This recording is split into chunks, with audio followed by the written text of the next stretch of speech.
Hello everybody, today we're going to teach you how to make a delicious and healthy chicken paw dish. First, take your chicken paws and rinse them. Then put them in a pot full of water.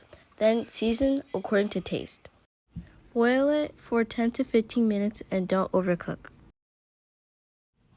Take any assorted vegetable you like and cut them up. We chose potatoes, onions, broccoli, carrots, red bell pepper, eggplant, and parsley. Then drain your chicken paws and rinse them with cold water.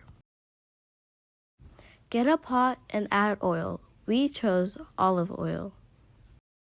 Add the vegetables that take the longest to cook in the pot and gradually add more vegetables. Add tomato paste and ginger paste. Then stir.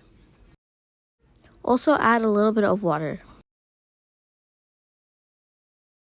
Give some time to the vegetables to cook. Let it simmer and add more of your vegetables. Add a little bit more water.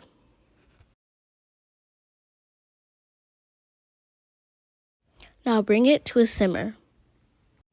And don't forget to stir occasionally. Put the vegetables in by the things that take the longest to cook and the things that take the shortest to cook. You can add other vegetables like spinach or tomato. Now add the last of your vegetables so that they won't overcook. Add in those delicious chicken paws. You can also replace your chicken paws with a meat that takes 10 to 15 minutes to cook. Garnish with vegetables and other seasonings.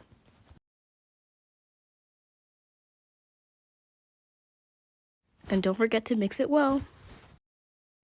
Place on top of rice, and now you can enjoy your delicious meal. Enjoy your meal.